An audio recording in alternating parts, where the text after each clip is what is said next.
99లో గెలిచిన అనంతరం తర్వాత 2004, 2009 ఎన్నికలు వరుసగా 2 సార్లు కూడా మీరు ఓడిపోయారు.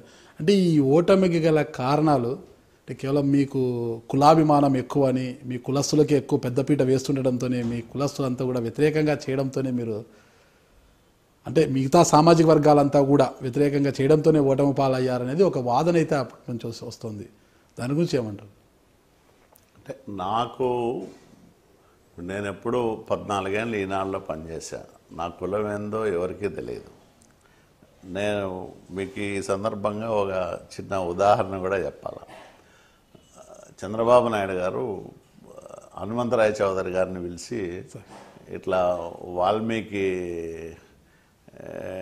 సామాజిక వర్గానికి సంబంధించిన వాళ్ళకి ఎంపీగా అవకాశం ఇస్తున్నాము, ఈనాడు రిపోర్టర్గా ఉన్నాడు కాలువ శ్రీనివాస్ అని, అతనికి ఇస్తున్నామంటే సార్ అతను వాల్మీకి కాదు సార్ బ్రాహ్మణు అని అన్నాడు. అంటే మీ కలర్ అంటే అంటే ఆ కులము అనేది నాకెప్పుడు 14 ఏళ్ళు అంత ముందు కూడా నేను ఎప్పుడు కూడా ఫలానా కులమనో లేకపోతే అవసరం రాదు మామూలు. కానీ రాజకీయాల్లోకి వచ్చిన తర్వాత ఫలానా సామాజిక వర్గం వ్యక్తి ఒక పార్లమెంటు సభ్యుడు అయ్యాడంటే సహజంగానే మొదటిసారి ఇక్కడ ఒక ఎంపీగా వాల్మీకి బోయ సామాజిక వర్గానికి సంబంధించిన ఒక వ్యక్తి పార్లమెంటు సభ్యుడు కావడం అనేది ఫస్ట్ టైం అయింది. సహజంగానే ఎక్కువ మంది మా వాడు ఎంపీ అయినాడంట, ఎట్లున్నాడో చూద్దాం అనేవాళ్ళు. మా వాడు ఎంపీ అయినాడంట, మా బాధ లేదని చెప్పుకుంటే తీరుస్తాడేమో అనేవాళ్ళు. ఇట్లా రకరకాలుగా ఈ సామాజిక వర్గం సంఖ్య కూడా ఎక్కువ ఉంటుంది. ఈ పార్లమెంట్లో ఎక్కువ మంది ఉంటారు. సహజంగా ఏముంటుందంటే అప్పుడు దాకా వీళ్ళెవరు రాజకీయాల్లో కనిపించింటారు, అట్లాగే నాయకుల దగ్గర కనిపించింటారు, అభిమానంగా మనల్ని చూడడానికి వస్తారు. లేదంటే ఎక్కువ మంది ఏదన్నా సహాయం పొందుదామని రావచ్చు, వచ్చింటారు, నేనేం లేదని చెప్పడంలే. అట్లా అని ఆ సామాజిక వర్గానికి చేయకూడదని కూడా లేదు. కానీ నాకు పరిస్థితుల ప్రభావం వల్ల నాకెప్పుడు అట్లా కుల దురభిమానం కానీ లేకపోతే నేను చిన్నప్పటి నుంచి ఈరోజు కూడా నాకు చాలా దగ్గర మిత్రులు ఆప్తులు అనుకున్న వాళ్ళు వాళ్ళల్లో ఒకరో ఇద్దరో ఉంటారు అంతేగాని వాల్మీకి సామాజికం. మిగతా వాళ్ళందరూ ఈ రోజుకి అన్ని వర్గాల వారిని సమానంగా చూస్తున్నాం. వాళ్ళు ఉన్నారు, రెడ్లు ఉన్నారు, ఎస్సీలు ఉన్నారు, మైనార్టీలు ఉన్నారు. నాకు అత్యంత సన్నిహితంగా ఉండే వాళ్ళల్లో అన్ని రకాల కులాల వాళ్ళు ఉన్నారు. మా మధ్య మా ఫ్రెండ్స్ మధ్య కూడా ఎప్పుడు కూడా ఈ కుల ప్రస్తావన కానీ నువ్వు పలానా కులమా లేకపోతే ఇట్లా ఎప్పుడు రాదు. ఎందుకంటే అట్లాంటి చర్చ మంచిది కూడా కాదు.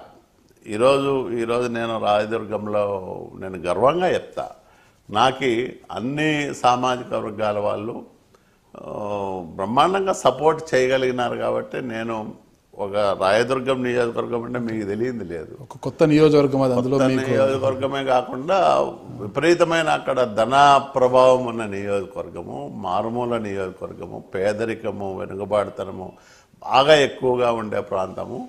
కాబట్టి అట్లాంటి చోట నన్ను గెలిపించారంటే ఒక కులమో లేకపోతే ఆ బలమో ఇదే సరిపోదు.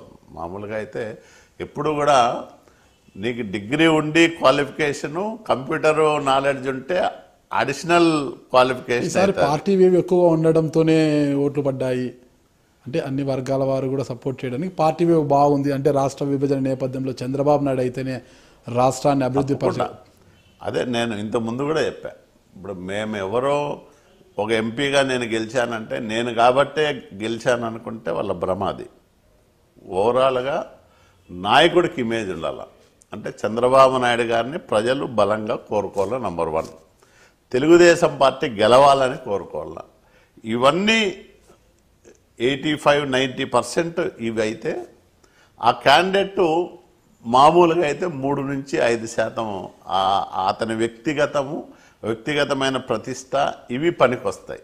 మిగతాటివి అక్కడ సర్కమ్స్టెన్సెస్ అంటే ఈ వివిధ వర్గాలను ఆకర్షించడం, ఇప్పుడు ఉద్యోగులు కానీ లేకపోతే కార్మికులు కానీ ఇట్లా వీళ్ళని ఆకర్షించడం ఒక 5-6% దాని ప్రభావితం ఉంటుంది తప్ప 90-95% పార్టీ లీడర్, ఆ పార్టీ అధ్యక్షుడు కానీ ఆ పార్టీని నడిపిస్తున్న నాయకుడు ఎవరైనా సరే ఆ పార్టీ లీడర్.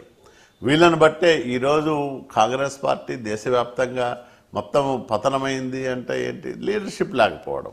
అట్లాగే భారతీయ జనతా పార్టీ ఇంత వేవ్ క్రియేట్ చేసి దేశంలో అసలు వన్ సైడ్ విక్టరీ తెచ్చుకుంటుందని ఎవరైనా మెజార్టీతో వచ్చిన ఒక అంటే నరేంద్ర మోడీ గారి ఇమేజ్, ఆయనైతేనే దేశాన్ని బాగా నడిపిస్తాడని ఒక నమ్మకం ప్రజల్లో ఉండడం.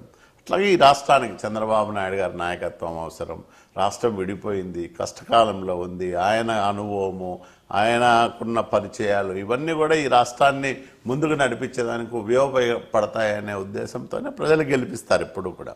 అందుకనే అంటే ఒక మనిషి 10 మంది అతని చుట్టూ ఎవరున్నారో వాళ్ళని చూసి అతని వ్యక్తిత్వాన్ని మనం అంచనా వేయచ్చు. అట్లాగే ఈరోజు నా వెనకాల ఉన్నవాళ్ళు లేకపోతే నాతో కలిసి పనిచేసే వాళ్ళు ఎప్పుడైనా అప్పుడు ఎంపీగా ఉన్నప్పుడు ఎక్కువ మంది వీళ్ళు వచ్చిండొచ్చు, కానీ నాకు ఆప్తులు అనుకున్న వాళ్ళు లేకపోతే నా చుట్టూ నిరంతరము ఉండేవాళ్ళు నేను ఎప్పుడు కూడా బ్యాలెన్స్ చూశాను. కాబట్టి అది అంటే ఇంకా ఏమీ అనలేరు.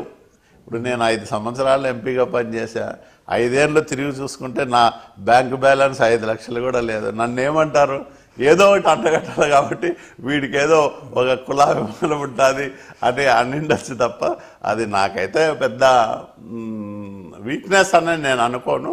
కానీ ఈ తరతరాలుగా ఈ వాల్మీకి బోయ సామాజిక వర్గం సంఖ్యాపరంగా బాగా ఎక్కువ ఉన్నప్పటికి కూడా వీళ్ళకి అవకాశాలు రాలే. బినామీ పేర్లతో మీరు ఆంధ్ర కర్ణాటకలో పెట్రోల్ బంకులు మైనింగ్లు చేస్తున్నారు, అసలుకి దాని ద్వారా సంపాదిస్తున్నారు అనేది అయితే బయట ఇప్పటికీ కూడా ఒక వాదన అయితే వినిపిస్తూనే ఉంటుంది.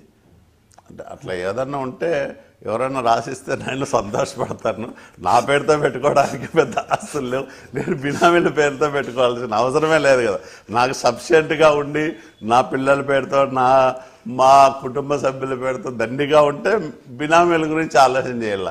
మాకే లేవు, మా పేర్లతో పెట్టుకోవడానికి ఎవరు లేరు, అసలు మా పేర్లతో పెట్టుకోవడానికే లేవు.